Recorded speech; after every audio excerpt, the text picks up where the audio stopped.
Hey friends, and welcome back to Gardening Suburbia. My name is Amanda. I am here in Cincinnati, Ohio, Zone 6. It is August 19th, which means we're closing in on the summer season, which means fall season. Fall plants are just around the corner. I am in my garden today kind of workshopping some of my plants, deciding what needs to go, what's lived its full life, and kind of getting things prepped for that fall garden. This morning I went to my favorite greenhouse, Funky's, here in Cincinnati, or Funk's. I think most people call it Funky's. They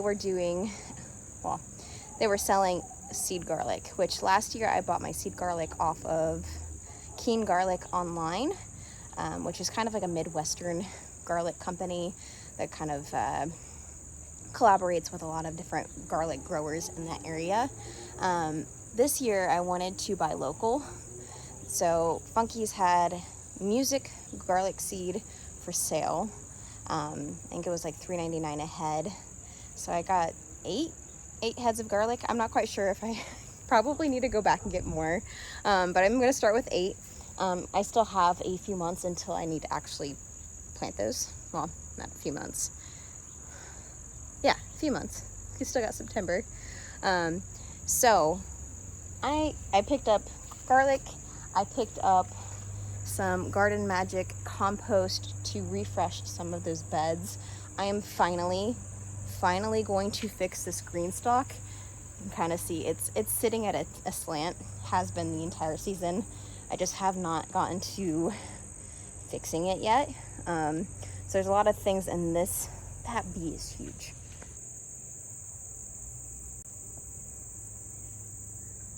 As one big mamma jamma. Tons of things that need to get pulled, and there are some things that just aren't doing quite as well.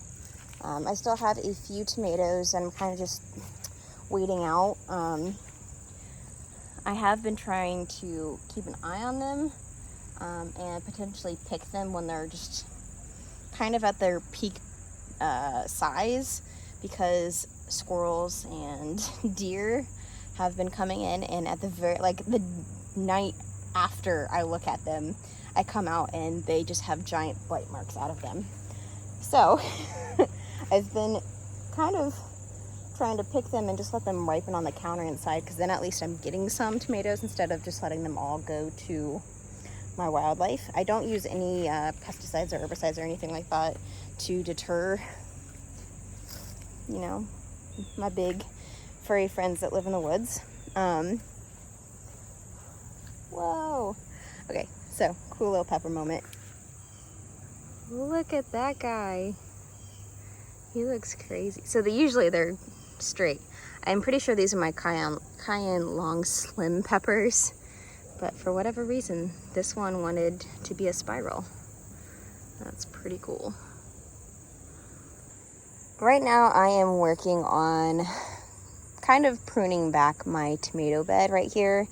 There is my Paul Robinsons did not fare well this year. I got a few tomatoes off of I had like 3 plants, but not nearly as well as they had done in previous years. It's probably due to all the weather, the weird smoke from the Canadian fires, like so many different factors.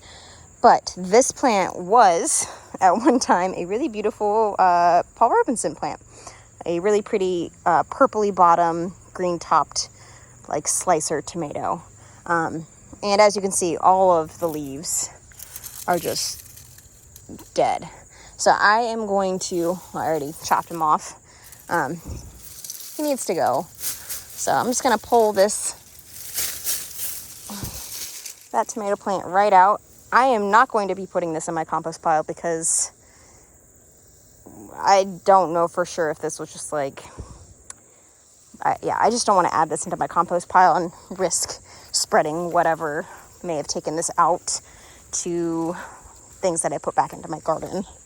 So I typically put all of my diseased and bad things back here. Oh, which it looks like we have some blue argyritum. See if I can zoom in on that for you guys. Little native blue argyritum plant just grown right there. I love adding that into little bouquets, but I don't go back there because there's poison ivy, so I'm just going to enjoy that from afar and keep away from my diseased plants pile. The garden looks incredible and so overgrown.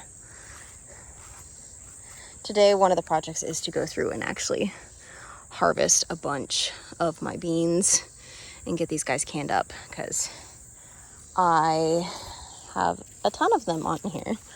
There are tons and tons and tons of beans.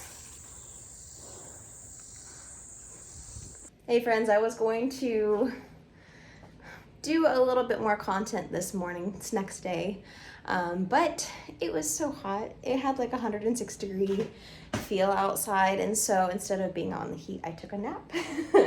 And it's now later in the evening, so it's cooled down a little bit. The sun is no longer directly above me, so my garden is nice and shaded.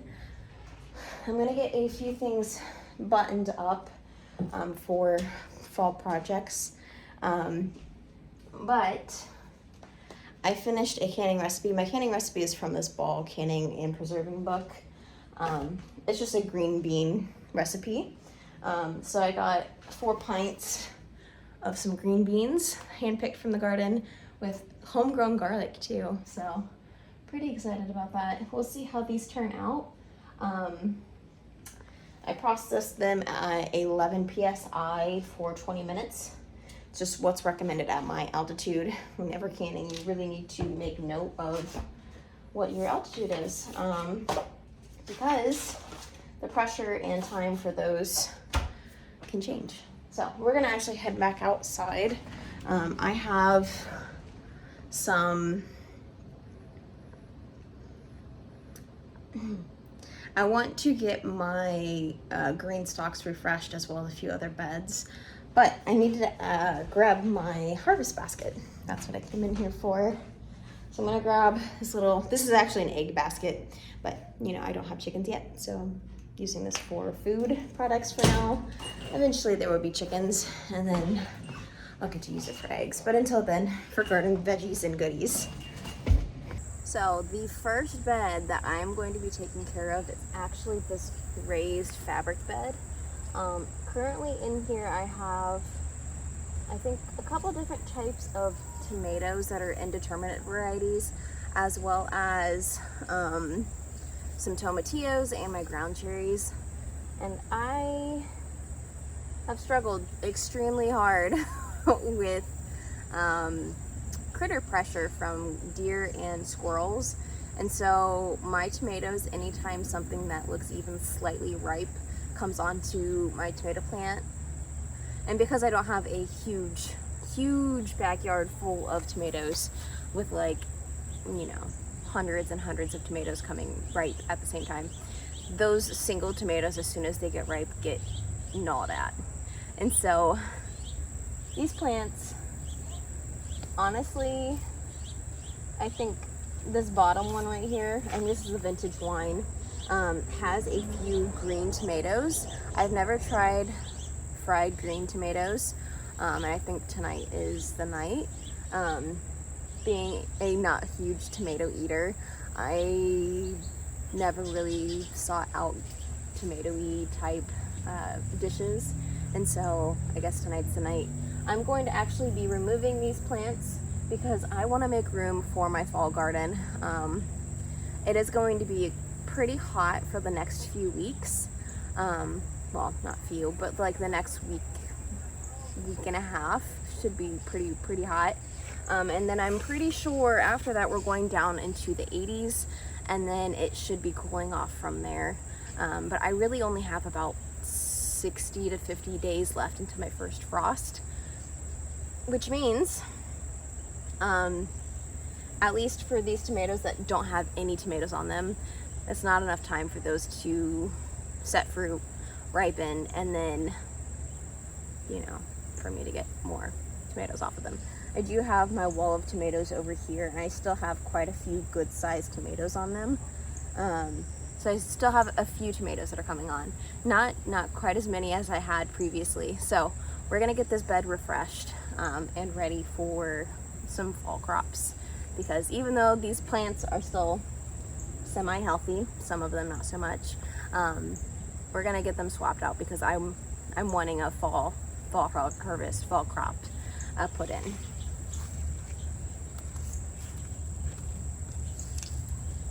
So I got 2 harvest baskets, and I've got a lot of odds and ends in here.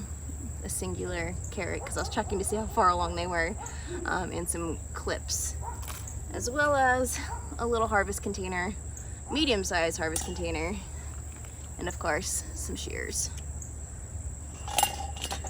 I know I'm gonna have a ton of tomatillos that need to come out of here, some that are past readiness. Let's just start with this first plant here.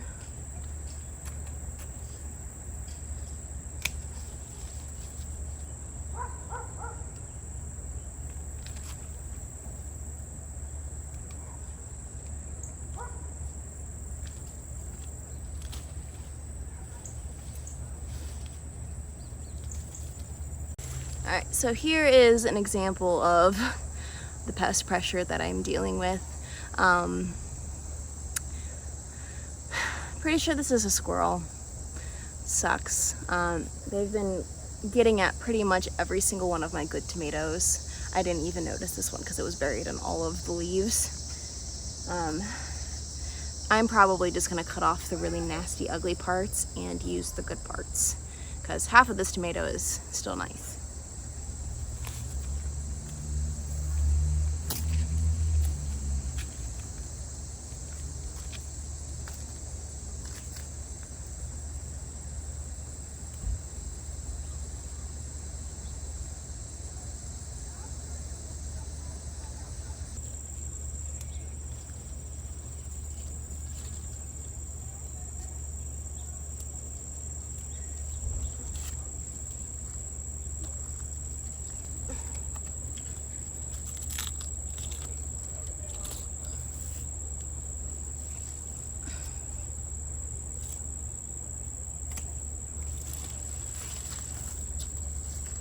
All right, so I have tons of tomatillos on these plants, but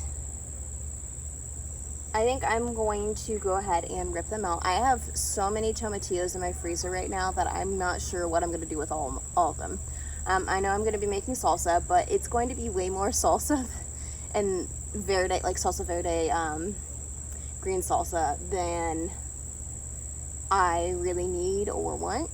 So I'm going to rip those plants out as well, and my pineapple ground cherries too.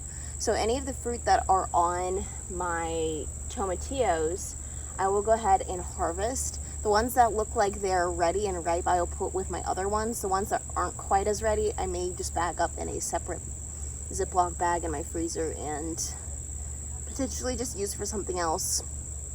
We'll figure it out.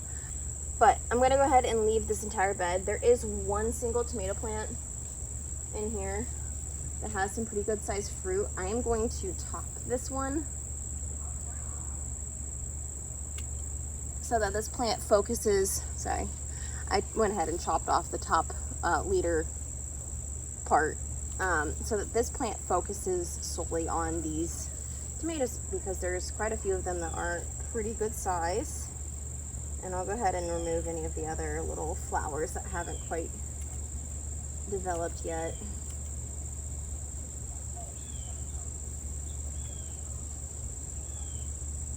And we'll just see what happens, because this guy will be a little bit of an experiment.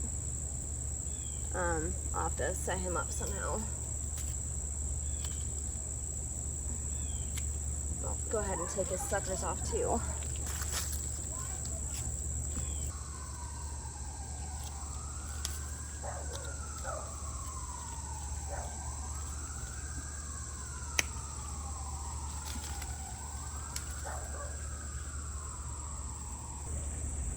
So far, tons and tons of tomatillos.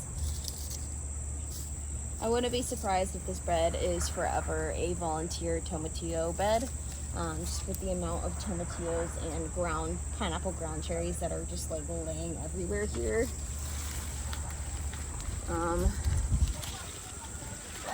And of course my nasturtium tried taking over this bed too.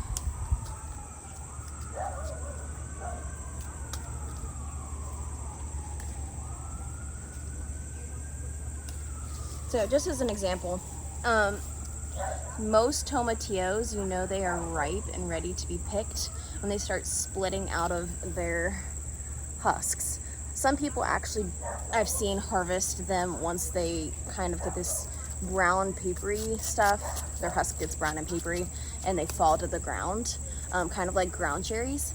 I typically pick them once they get this ripping out of the husk versus this, but I still will harvest this and take this inside and use this. So a lot of these were ready. Some of them are quite smaller, so like this one hasn't even filled the papering. You can kind of see it's a lot smaller, but still pretty green. So is what it is. These guys and nasturtiums, I'm gonna rework them so that they are going in a different direction, because I do have a friend who does cocktails, mocktails, and like all these sorts of different things on for her business, and she really wants some edible flowers. And so I have nasturtiums. Nasturtiums are one of those edible flowers. They do have a tangy horseradishy flavor, but they are beautiful flowers, and so I'm going to see if I can get these guys to set more flowers in time for that. So we'll see. But I'm gonna get these guys reworked into a different direction.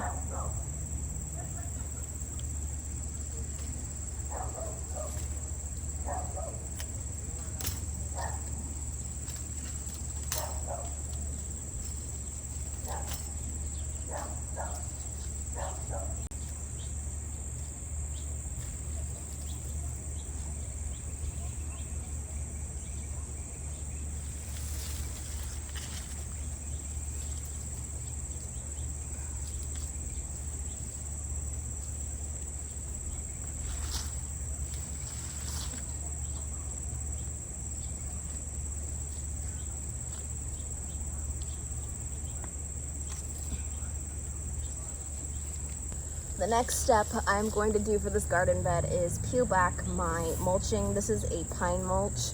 I liked it. It's still not completely broken down, so I'm going to peel it back, add my compost, and then I will lay this back down on top of this bed to keep the moisture in.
I have no idea what this is.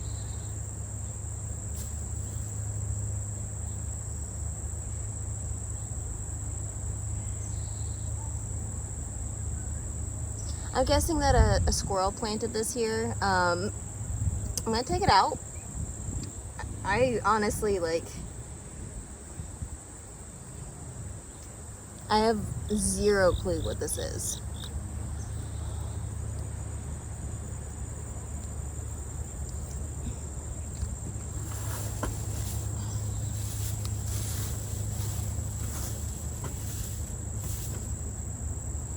All right.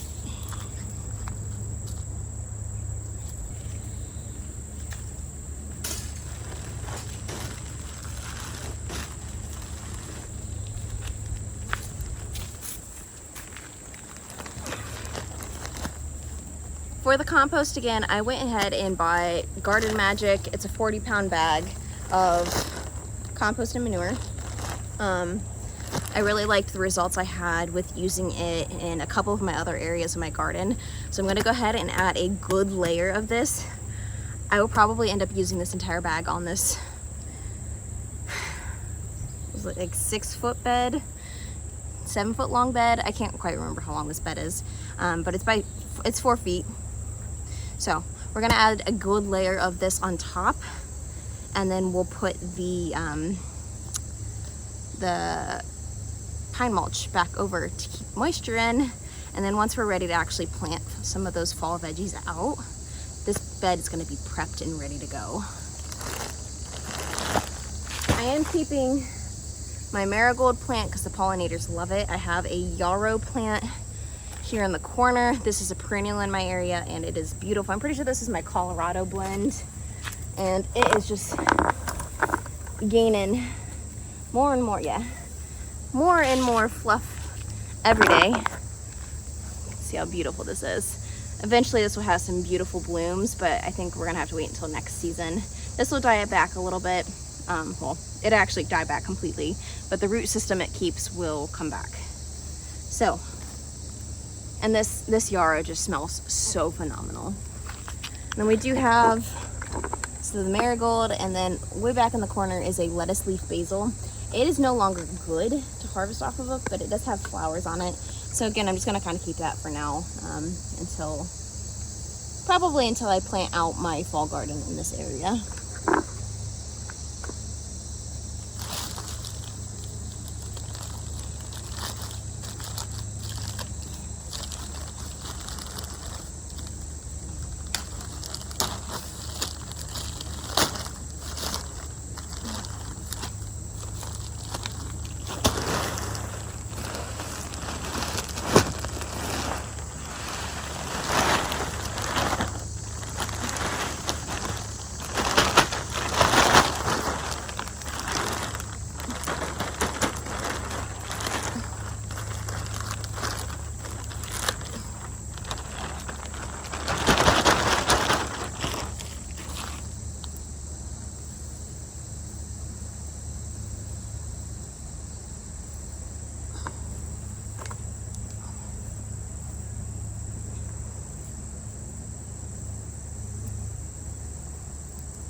Just minding my own business. Look, who decided to drop in?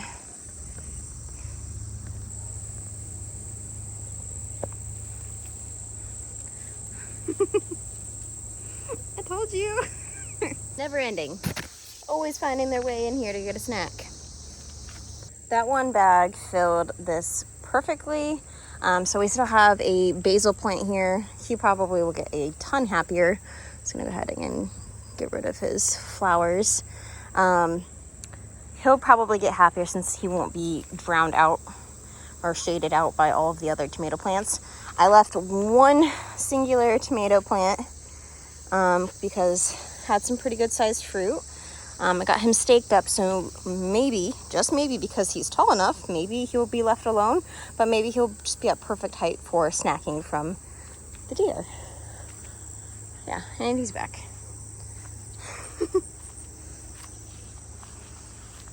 Sir, do you mind?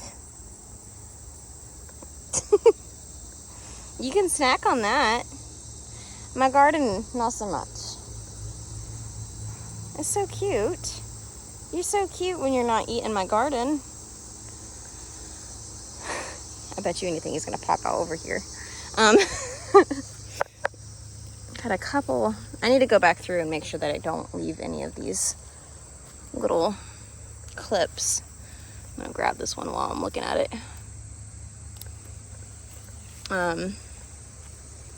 But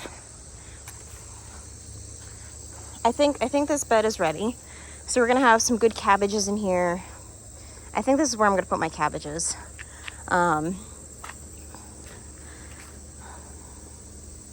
Yeah, we did it, guys.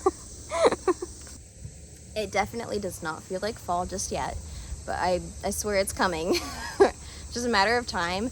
And this will be my first year getting a fall garden in, so I'm really hoping I time it right, because timing is really crucial when it comes to the fall garden. You need just enough days to get things to grow to a certain maturity. That way they can withstand those cold temps, and then hopefully give you a harvest before they completely die off with a really, really hard freeze. And again, Mother Nature, she decides what happens. So please. But this bed is ready for when the weather is ready. I currently have, I think, some bigger cabbages. I have my Market More cabbage again, and some broccoli, some cauliflower, kale, lettuces, a whole slew of fall harvest veggies getting prepared. I have some up in my grow room up in my office, as well as some starts that I purchased from my local greenhouse here in Newport. But very soon we'll be planting out some fall gardens. Thank you guys so much for joining me on my little gardening adventure here in my suburban backyard. If you want to enjoy any of my other content, I'll go ahead and pop one up here for you. But until the next time, thank you guys so much for joining me, and I'll see you in the next one.